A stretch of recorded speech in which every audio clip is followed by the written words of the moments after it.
Maya Johnson sat quietly in her AP chemistry class, her fingers nervously tapping the edge of her desk.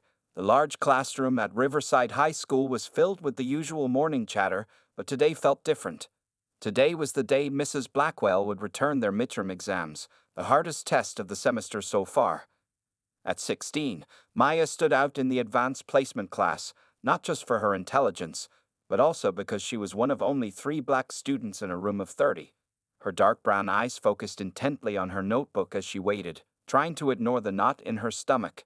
She had studied for weeks, spending countless hours reviewing chemical equations and molecular structures until her eyes burned late into the night. The clicking of Mrs. Blackwell's heels against the linoleum floor silenced the room. The teacher, a tall woman in her 50s with graying hair pulled back in a tight bun, carried a stack of papers with her signature red pen marks visible from across the room. Maya noticed how Mrs. Blackwell's thin lips were pressed into an even thinner line today, never a good sign. "Class," Mrs. Blackwell announced, adjusting her wire-rimmed glasses, "I've finished grading your midterms. The results are—" She paused, her eyes scanning the room. Disappointing, to say the least. The class average was 76%. Maya's heart raced faster. She knew every answer she'd written. She had double-checked, triple-checked her work. The periodic table was practically tattooed in her brain at this point. Her best friend Sarah, sitting 2 seats away, shot her an encouraging smile. Mrs. Blackwell began walking between the rows of desks, placing papers face down in front of each student. The room filled with groans and sighs as people flipped over their tests. Maya watched as Sarah picked up her paper, an 89%. Not bad at all. When Mrs. Blackwell reached Maya's desk, she hesitated. Something flickered across her face. Disbelief? Annoyance? She placed the paper down with more force than necessary and moved on without a word. Maya's hands trembled slightly as she turned over her test. There, marked in red at the top of the page, was a perfect 100%. Her heart soared. All those late nights, all that hard work, it had paid off. She allowed herself a small smile, careful not to show too much excitement. But her joy was short-lived. "Miss Johnson," Mrs. Blackwell's voice cut through the classroom noise like a knife. "Would you please stay after class?" The rest of the period passed in a blur. Maya could hardly focus on the day's lesson about chemical equilibrium. Her perfect test score felt heavy in her backpack, like a secret about to explode. When the bell rang, Maya watched as her classmates filed out, some giving her curious glances. Sarah squeezed her shoulder as she passed, whispering, "Text me later." Once the room was empty, Mrs. Blackwell sat at her desk, gesturing for Maya to approach. Maya stood before her, straight-backed and composed, just as her parents had taught her. Being the daughter of a neurosurgeon and an aerospace engineer meant carrying yourself with dignity, especially in difficult situations. "Miss Johnson," Mrs. Blackwell began, removing her glasses and placing them carefully on her desk. "I'm going to be direct with you. This score," she tapped Maya's test with one manicured finger, "is statistically improbable." Maya felt her cheeks grow hot. "I study very hard, Mrs. Blackwell." "I'm sure you did," the teacher replied, her tone suggesting exactly the opposite. "But achieving a perfect score on this particular exam is unusual, especially given your previous performance." Maya's previous performance had been all A's, with the occasional A-. She felt her hands curl into fists at her sides, but kept her voice steady. "I don't understand what you're implying." "I think you do," Mrs. Blackwell said, leaning back in her chair. "I've been teaching AP chemistry for 20 years. I know when something doesn't add up." The accusation hung in the air between them. Maya felt tears threatening to form but blinked them back. She would not cry. Not here. Not now. "I did not cheat," Maya said firmly, her voice carrying the strength of truth. "I can explain every answer on that test in detail if you'd like." Mrs. Blackwell's eyebrows rose slightly. "That won't be necessary. For now, I'm going to make a note in the system about this incident. You may go." Maya turned and walked out of the classroom, her legs somehow carrying her despite feeling numb. In her 16 years, she had faced subtle prejudices and microaggressions before, but never something this blatant. As she headed to her next class, she pulled out her phone. This wasn't something she could handle alone. It was time to call her parents. The Johnson family's elegant dining room was unusually tense that evening. Maya sat between her parents, Dr. Lisa Johnson and Dr. James Johnson, as she recounted the day's events. Her mother's surgical scrubs were still on, having rushed home early after Maya's distressed phone call. She said it was statistically improbable. Lisa repeated, her voice tight with controlled anger.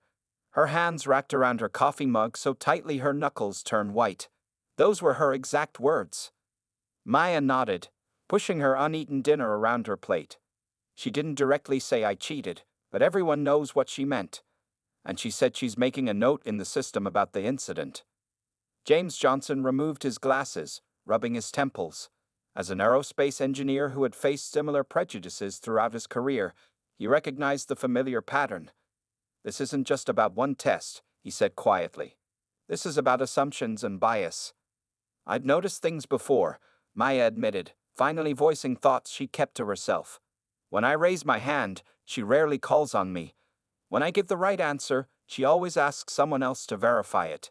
But this, she gestured helplessly. This was different. The doorbell rang, interrupting their discussion. It was Sarah, Maya's best friend since middle school, clutching her backpack and looking determined. Lisa welcomed her in, knowing Sarah was like a second daughter to them. I couldn't wait until tomorrow, Sarah announced, pulling out her phone. You need to see this. She pulled up a group chat from their AP chemistry class. Messages were flying back and forth, most students expressing shock at Mrs. Blackwell's behavior. Look, Sarah scrolled through the messages. Tyler recorded everything on his phone after you stayed behind. He could hear through the door. She played the audio, the muffled but clear conversation damning in its content. Maya's parents exchanged looks. That's evidence, James said firmly. But we need more. Maya, how long has this been going on? Before Maya could answer, Sarah jumped in. Mrs. Blackwell does this to Marcus and Keisha too. They're the other black students in class. Last week, she accused Marcus of getting help on his lab report because the vocabulary was too advanced. Sarah's face flushed with anger. Marcus wants to be a doctor. Of course, he knows scientific vocabulary. Lisa stood up, her decision made. I'm calling Principal Roberts tonight. We're meeting with him first thing tomorrow morning. She turned to Sarah. Would you be willing to come to the meeting? We need witnesses. Sarah nodded eagerly. Half the class will come. We've been texting about it all afternoon. Even Jason, you know, the quarterback, his dad's a lawyer, and he says this is textbook discrimination.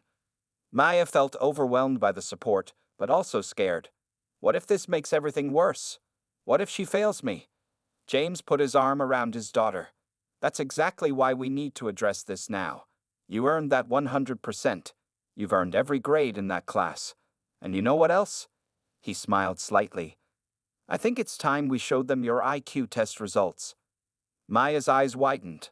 The test she'd taken 2 years ago had revealed an IQ of 165, placing her in the exceptionally gifted range. Her parents had kept it quiet at her request, not wanting to stand out more than she already did. I'd have to take another test, Maya said softly. To prove it's real, she won't believe the old results. Then you'll take another test, Lisa said firmly, and ace it again. But more importantly, we're going to make sure this never happens to another student. Sarah, who had been typing on her phone, looked up excitedly. Guys, this is getting bigger. Keisha's sister graduated 3 years ago, and she says Mrs. Blackwell did the same thing to her. She's willing to come forward. And Marcus's parents want to meet with you tomorrow before the principal meeting. Maya felt a strange mix of anxiety and relief. The secret weight she'd been carrying, all those small moments of doubt and discomfort, was finally being brought into the light. Her phone buzzed with messages of support from classmates, each one helping to wash away the humiliation of that afternoon. Tomorrow, her father said, we show Mrs. Blackwell exactly what statistically improbable looks like. He picked up his phone to draft an email to the principal, then paused. Maya, whatever happens, I want you to remember something. Your intelligence is not an anomaly. It's your inheritance. Your mother and I faced these same battles. Now it's our turn to fight for you. Maya nodded, sitting up straighter. Tomorrow would be challenging, but for the first time since that afternoon, she felt ready to face it. The next morning, Riverside High School's main office was more crowded than usual. Principal Robert's secretary looked overwhelmed as she tried to manage the unexpected group gathering outside his door. Dr. Lisa and Dr. James Johnson sat with Maya, while Marcus Thompson and his parents occupied the chairs beside them. Keisha Williams and her older sister Tanya had just arrived, and Sarah waited with 3 other students from the AP chemistry class. Principal Roberts, a man in his early 40s with kind eyes and graying temples, opened his office door and surveyed the scene with surprise. "I think we're going to need the conference room," he said, quickly assessing the situation. Once everyone was seated around the large conference table, Dr. Lisa Johnson took charge. Her surgical precision came through in how she presented their case. "We're here because of a pattern of discriminatory behavior from Mrs. Blackwell," she began, placing a folder on the table. Yesterday's incident with Maya was just the tipping point. The principal leaned forward, his expression serious. "Please explain what happened." Before Lisa could continue, Tyler, one of Maya's classmates, raised his hand. "I have the recording, sir." He played the audio from his phone, Mrs. Blackwell's dismissive tone filling the quiet room. The phrase, statistically improbable, seemed to echo off the walls. Keisha's sister Tanya spoke next. "This isn't new behavior. 3 years ago, Mrs. Blackwell accused me of plagiarism on my final project. My parents complained, but nothing changed. Now she's doing the same thing to my sister." Marcus's father, a quiet man who owned a successful construction company, cleared his throat. "My son was told his vocabulary was too advanced for his lab report, as if a black student couldn't possibly know scientific terms." Principal Roberts took notes, his frown deepening. "These are serious allegations. Mrs. Blackwell has been with us for 20 years. Which means," Dr. James Johnson interrupted firmly, "she's had 20 years to perfect this behavior." He opened his briefcase and pulled out several documents. "My daughter Maya has an IQ of 165. Here are the test results. She's willing to take another test to verify this if needed. But more importantly, we have evidence of a systematic pattern of bias." Sarah stepped forward, placing her phone on the table. "We collected statements from current and former students. 23 incidents in the past 5 years, all involving students of color." The principal looked increasingly troubled as he scrolled through the messages and testimonies. "I had no idea the scope of this." "Now you do," Lisa said firmly. "And we expect action, real action, not just a note in a file." Maya, who had been quiet until now, finally spoke. "I love chemistry. I want to be a biochemist someday, but every day in that class, I feel like I have to prove I belong there. It's exhausting." The room fell silent. Principal Roberts looked at Maya, then at the other students who had come to support her. "You do belong there," he said quietly, "and I apologize that any student has had to feel otherwise in this school." He stood up, his decision visible in his posture. "Mrs. Blackwell will be placed on immediate administrative leave pending a full investigation. We'll bring in an independent educational consultant to review all her past grading practices. And," he added, looking at Maya's parents, "I want to implement a broader diversity and inclusion training program for all faculty." "That's a start," James nodded. "But we also want a system in place to protect students who report discrimination, and regular reviews of grading patterns across all departments." The meeting continued for another hour, with action items being listed and responsibilities assigned. By the end, Maya felt both drained and relieved. As they left the conference room, her classmates surrounded her with hugs and supportive words. "You know what's really statistically improbable?" Sarah said, grinning. "That Mrs. Blackwell thought she could get away with this forever." As they walked to their next class, Maya's phone buzzed with a message. It was from Tanya, Keisha's sister. "Wish I'd been brave enough to fight back when it happened to me. You're changing things for everyone who comes after you." Maya looked around at her friends, at Marcus and Keisha walking ahead, at the mixture of black and white students who had come together to demand change. Her father's words from the night before came back to her. Her intelligence wasn't an anomaly. It was her inheritance. And now, she realized, creating change could be part of her legacy. The bell rang, signaling the start of the next period. For the first time in months, Maya walked into her AP chemistry class with her head held high, knowing that sometimes the most important chemical reaction was the one that transformed an entire system. The news spread through Riverside High School like wildfire. By lunchtime, everyone knew that Mrs. Blackwell was on administrative leave. The AP chemistry class had a substitute teacher, Mr. Rodriguez, who spent the morning reviewing their recent work with genuine interest in the students' understanding. Maya sat at her usual lunch table, surrounded by more people than usual. Her phone kept lighting up with notifications, not just from classmates, but from students at other schools who had heard about what happened. Someone had posted about it on social media, and the story was gaining traction. Maya, you need to see this, Sarah said, sliding her phone across the table. A local news website had picked up the story. Top student challenges systematic bias in advanced placement classes. The article didn't mention names since they were minors, but it detailed the situation and quoted anonymous sources about similar experiences in other schools. Your brother called the newspaper, didn't he? Marcus asked, joining them with his lunch tray. Maya's older brother Malcolm, a junior at Yale, had always been protective of his sister. Maya nodded, feeling slightly overwhelmed. He said this isn't just about our school. It's happening everywhere, and somebody needs to speak up. Just then, Maya's phone rang. It was Malcolm himself. She put him on speaker so her friends could hear.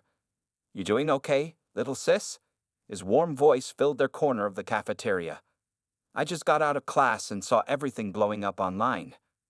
I'm okay, Maya assured him, but it's getting bigger than I expected. Good, Malcolm said firmly. Because this matters. Remember when I was in AP Physics? Same thing happened to me, different teacher. I wish I'd done what you're doing.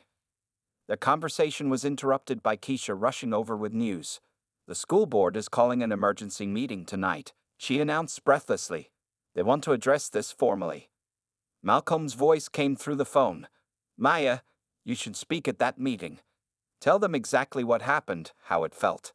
Make them understand this isn't just about one test or one teacher. Maya felt her stomach tighten.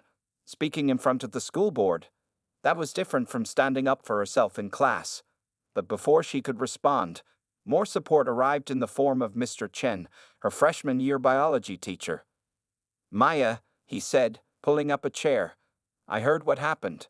I've been worried about Mrs. Blackwell's grading patterns for years, but I never had proof. Would you mind if I spoke at the board meeting too? As a teacher, I think they need to hear our perspective. Sarah immediately started making plans. We should all go. Show them how many students care about this. By the end of lunch period, a plan had formed. Students were organizing carpools to the board meeting. Parents were being contacted. Even some alumni, hearing about the situation through social media, were planning to attend and share their stories. Maya spent her free period in the library, working with Sarah and Marcus to prepare what she would say. They found statistics about racial disparities in advanced placement courses nationwide. They gathered more testimonies from students who had faced similar discrimination.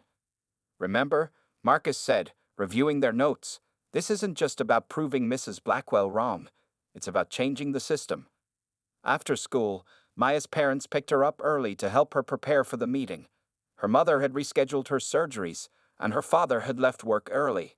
At home, they helped her practice her speech while her brother Malcolm offered advice via video call. Speak from your heart, Lisa advised, straightening Maya's collar. Your experience matters. Your voice matters. James added, and remember, you're not just speaking for yourself. You're speaking for every student who's ever doubted themselves because someone in authority told them they didn't belong. As evening approached, Maya stood in front of her mirror, rehearsing one last time. The girl who looked back at her seemed different from the one who had sat nervously in AP chemistry just days ago. She was stronger now, more certain of her place in the world. Her phone buzzed with a message from Sarah. The parking lot is already full. This is huge, Maya. You ready? Maya took a deep breath and texted back, ready. Then she added, thank you for having my back. The replies came quickly from multiple friends. Always. We got you. Let's make history.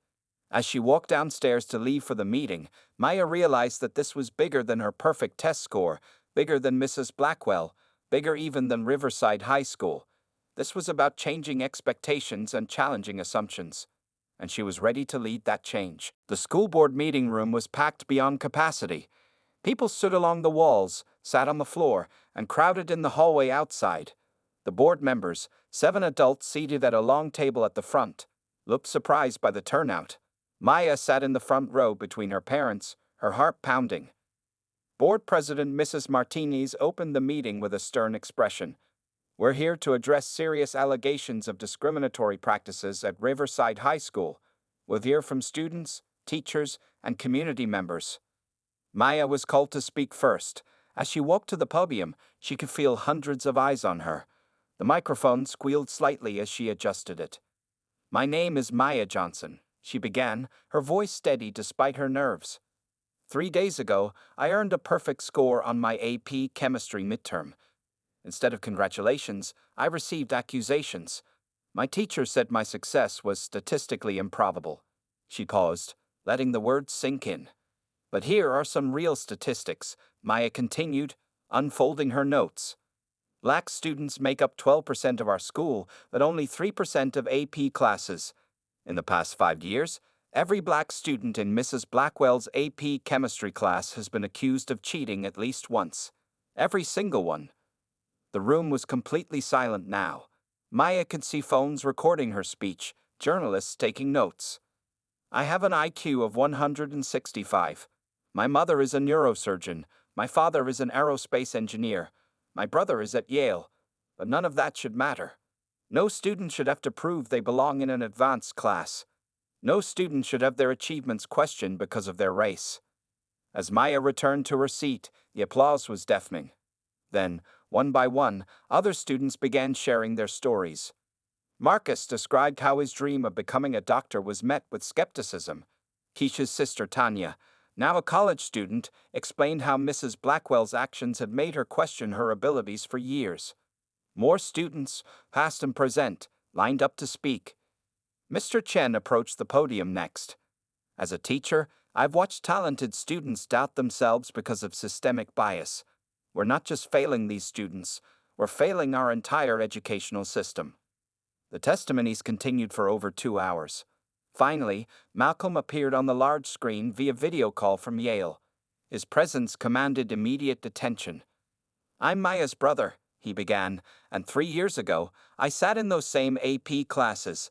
I stayed quiet when teachers questioned my abilities. I stayed quiet when they suggested I was lucky to get into Yale. But my sister was brave enough to speak up. And now we'd all need to be brave enough to make real changes." The board members huddled together, conferring in whispers. Mrs. Martinez eventually returned to the microphone.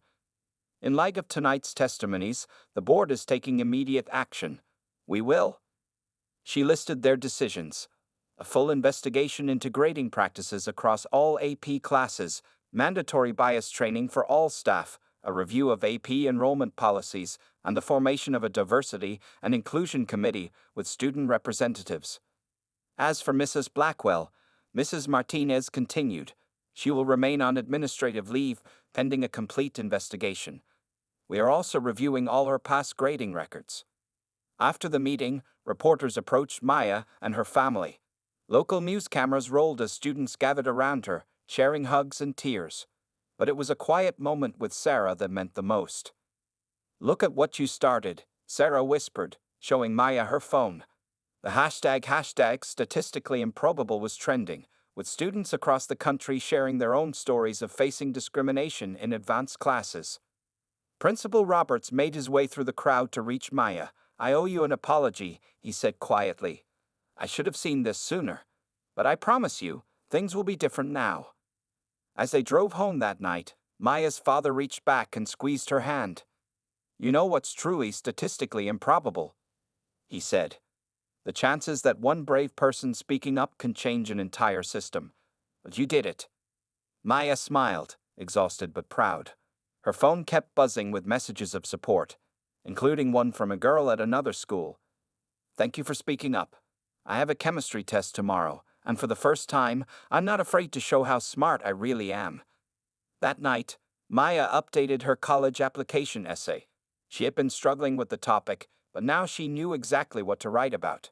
Sometimes, she realized, the most important test isn't the one on paper, It's the test of standing up for what's right, even when it's scary. And that was one test she had definitely aced. The weeks following the school board meeting brought significant changes to Riverside High School. Maya's story had sparked a movement that went far beyond their small community. On this particular morning, they're here to do a feature story, Principal Roberts explained, meeting Maya at her locker. Not just about what happened with Mrs. Blackwell, but about the changes we're implementing. Would you be willing to be interviewed? Maya nodded, though her stomach fluttered with nerves. Her phone buzzed, another email from a college admissions officer. Since the story had gone viral, several prestigious universities had reached out, expressing interest in her application. The new AP chemistry teacher, Dr. Watson, a young black woman with a PhD in chemical engineering, had transformed the class atmosphere. Today, she was leading a discussion about representation in STEM fields while students conducted their experiments. Maya, Dr. Watson called out as students worked in pairs. Would you mind sharing your latest research project ideas with the class? Your proposal for studying biochemical reactions in cancer cells is exactly the kind of innovative thinking we need in this field. As Maya explained her project, she noticed something different in her classmates' faces: genuine interest and respect, without a trace of doubt or suspicion. Marcus, working at the station next to her, gave her a knowing smile. They had both been accepted into a prestigious summer research program at Johns Hopkins. During lunch, Maya met with the newly formed Student Diversity and Inclusion Committee.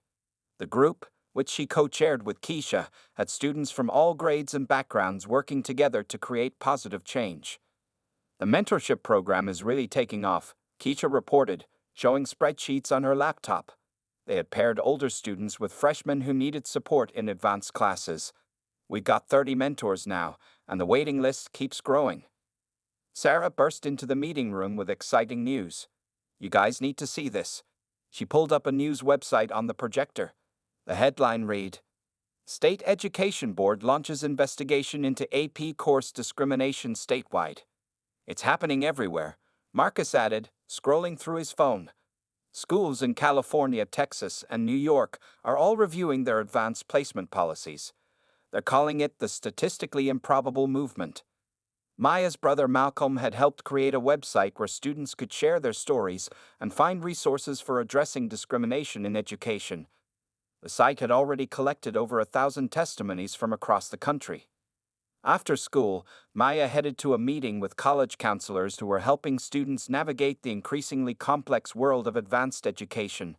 The guidance office had been transformed, with new posters highlighting diverse success stories and information about scholarships specifically designed to support underrepresented students in STEM fields. Maya, her counselor, Ms. Rodriguez, said warmly, MIT's admissions director called again. They're very interested in your application, especially after seeing your interview on national news. As she left the meeting, Maya passed Mrs. Blackwell's old classroom. The investigation had revealed a long pattern of discriminatory grading, and the former teacher had chosen to retire rather than face a disciplinary hearing. The wall outside the classroom now displayed a massive periodic table surrounded by photos of diverse scientists who had made significant contributions to chemistry. At home that evening, Maya found her parents hosting an unexpected guest, a representative from the National Science Foundation. They were interested in featuring her story in a campaign to encourage minority students to pursue STEM careers. Your story resonates because it's not just about one incident, the representative explained. It's about challenging the assumptions that hold talented students back. We want to turn statistically improbable into increasingly common. Maya's father brought out a letter that had arrived that day. It was from a middle school girl in Detroit. Because of your story, I'm not afraid to join the advanced math class anymore. My teacher tried to discourage me, but I remembered what you said about belonging. Thank you for being brave. As Maya sat down to work on her college essays that night, she reflected on how much had changed in just a few weeks. Her perfect chemistry test score had become more than just a grade. It had become a catalyst for change. Her phone lit up with a message from Sarah. Ready for tomorrow's interview? Remember, you're not just telling your story anymore. You're telling all of our stories. Maya smiled and replied, ready. Some things are statistically inevitable, like change, when enough people stand up for what's right. 3 months after the initial incident, Maya stood at the podium of a national education conference in Washington, D.C. The audience included educators, administrators, and policymakers from across the country. Her parents sat in tea. When I was accused of cheating because my success seemed statistically improbable, Maya began, her voice clear and confident. I never imagined it would lead to this moment. But sometimes, one small act of standing up for yourself can start a revolution. The conference room screen behind her displayed statistics that told a powerful story. Since Maya's case went public, over 50 schools nationwide had revised their AP enrollment policies.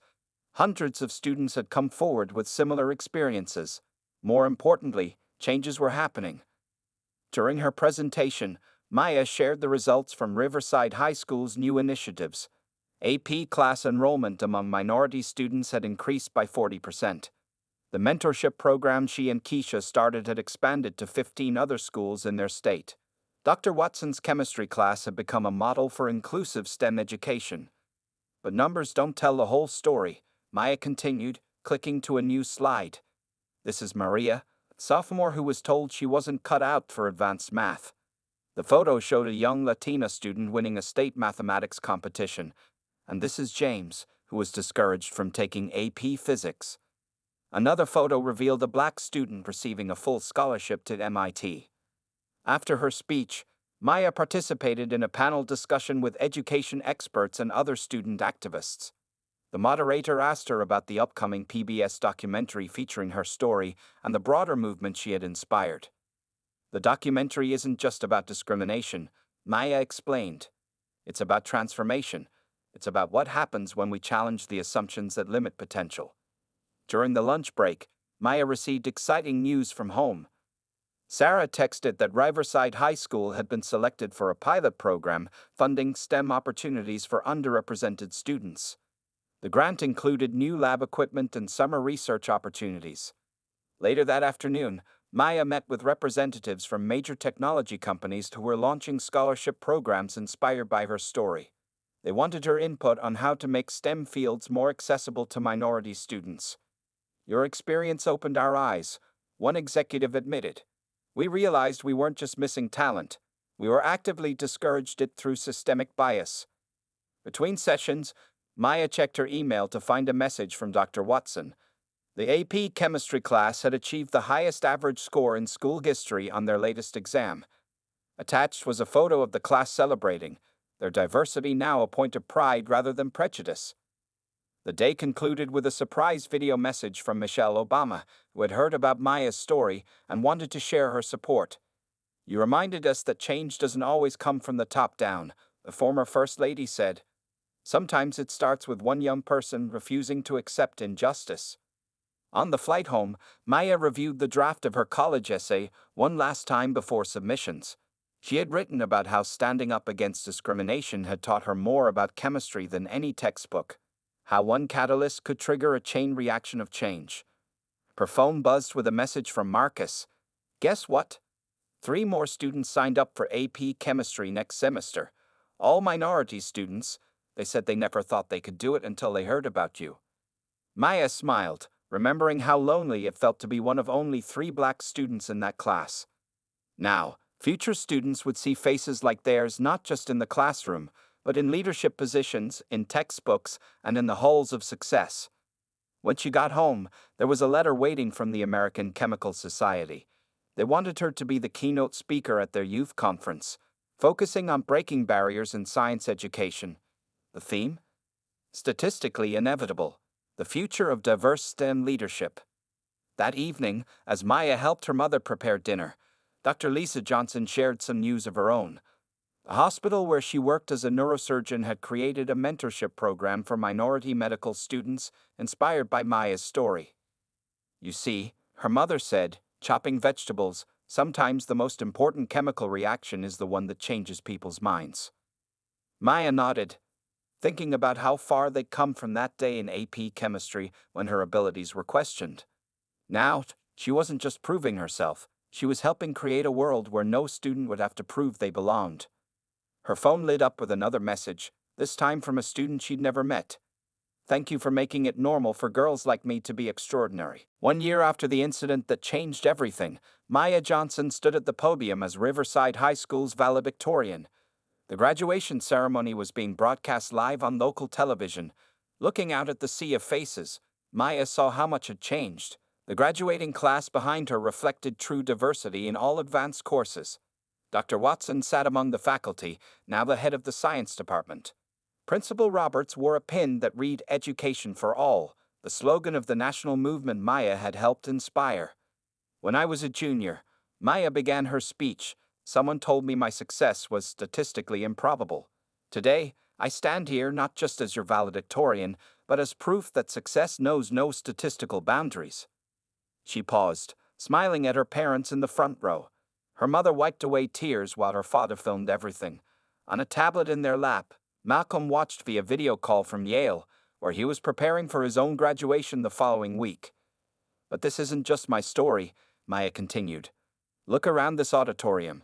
See how many statistically improbable success stories are sitting here today. She gestured to Marcus, who was graduating second in their class and headed to Johns Hopkins pre-med program. To Keisha, who had received a full scholarship to Stanford. To dozens of other students whose paths to success had been cleared by the changes of the past year. The Student Diversity and Inclusion Committee, which would continue under new leadership after Maya's departure, had transformed the school's culture. Their mentorship program had been adopted by schools across the state. The periodic table outside the chemistry lab now had a new addition, a photo of Maya herself, alongside other influential scientists of color.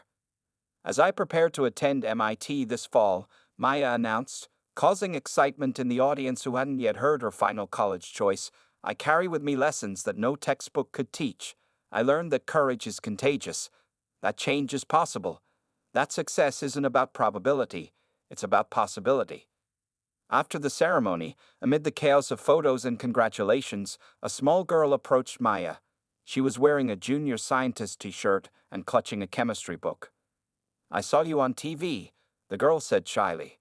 I want to be a scientist too, but some kids said girls like us don't do that. Maya knelt down to the girl's level. What's your name? Jasmine. Well, Jasmine, let me tell you something about statistics. Maya smiled. Every time someone like you follows your dreams, you make it more probable for others to follow theirs. The PBS documentary about Maya's story was set to air the following week.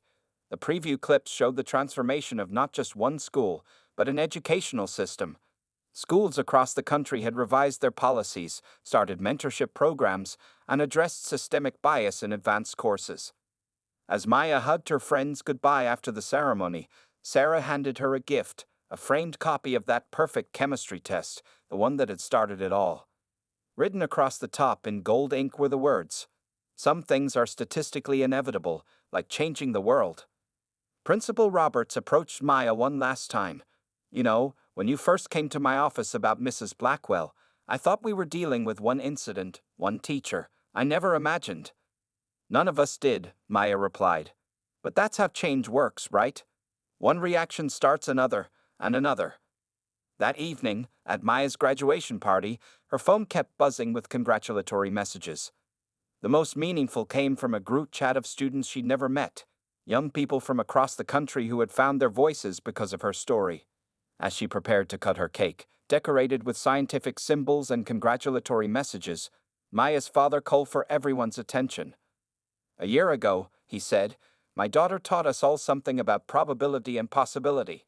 She showed us that the most powerful catalyst for change is courage, and that when we stand up for what's right, success isn't just probable, it's inevitable." Maya looked around at her family, friends, and supporters, thinking about the journey ahead at MIT, where she would continue her fight for inclusivity in STEM fields. She thought about all the future students who would walk into advanced classes without questioning whether they belonged there. The word improbable had tried to limit her potential. Instead, it had become a rallying cry for change, a reminder that the only true improbability was thinking that talent and intelligence could be confined by anyone's expectations. As the celebration continued around her, Maya smiled, knowing that this wasn't an ending. It was just the beginning of a new chemical reaction, one that would continue to transform lives for years to come.